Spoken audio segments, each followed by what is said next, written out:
बालपणी घरी आजोळी चांदोबा चांदोबाचं गाणं गात जे खेळ ते खेळले त्या चिमुकल्या आठवणी त्यांच्या मनात जाग्या झाल्या.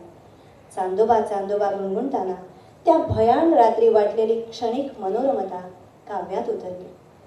चांदण्याची या त्या पाना पीत गीतीच्या आणीताना, चांदण्याची या त्या पाना पीत गीतीच्या आणीताना, मनःपटी त्या मधुमंत्रे चमकत चलती स्मृतिचित्रे, होत तया अन बघत तया रंगुनिया अन गुंगुनिया, पुनः पुन्हा मी लुटित सुखा गाई चांदोबा भागलास का. आकाश आणि सागरांनी या कवी मनाला नेहमीच भुरळ घातली. मुंबईहून लंडनला नौकेतून जाताना खाली अथांग सागर आणि वर तारकांनी फुललेलं अनंत आकाश पाहून सावरकरांना वाटलं, आकाशातले हे तारे खरे तारे नाहीतच, ते आहेत देवदानवांच्या सागर मंथनातून निघालेल्या अमृत कुंभातले अमृतबिंदू, किंवा रावण सीतेला नभमार्गानं पळवून नेत असताना तिनं ढळलेले दिव्य अश्रुबिंदू, किंवा पार्वतीच्या कंठहारातून उघडलेले दिव्य मोती.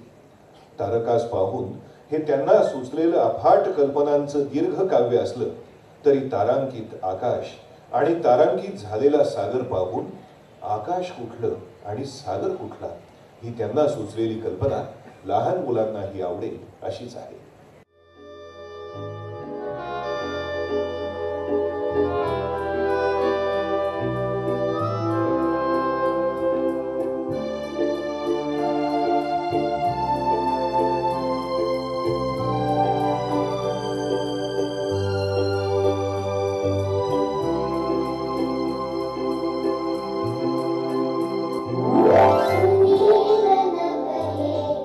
सुंदर न बहे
सावरकरांच्या वडिलांना दामोदर पंतांना कविता करण्याचा छंद होता, तसाच त्यांचा वाचनाचाही दांडगा व्यासंग होता. त्यामुळेच वयाच्या 7व्या-8व्या वर्षीच रामविजय, हरिविजय, पांडव प्रताप, नवनीत, महाभारत यासारखे ग्रंथ, श्रीधर, महिपती, वामन पंडित अशा रसाळ कवींशी सावरकरांचा परिचय झाला होता. मोरोपंतांची कविता, त्यांनी रचलेली 108 रामायणं याची त्यांनी पारायणं केली होती. शेले, किट्स, वर्ड्सवर्थ, बायरन यांच्या कविता त्यांना माहीत होत्या.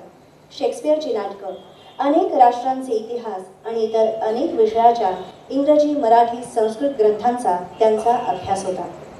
छत्रपतींची आणि पेशव्यांची बखर त्यांच्या विशेष आवडीची. त्या बखरी त्यांनी अगणित वेळा वाचल्या असतील. त्यामुळेच पेशवाईतलं पुणं न पाहताच त्यांच्या परिचयाचं झालं होतं. वयाच्या केवळ 11व्या वर्षी लिहिलेल्या या फटक्यात सावरकरी प्रतिभेचे रंगही मुक्तपणे उधळलेले दिसते.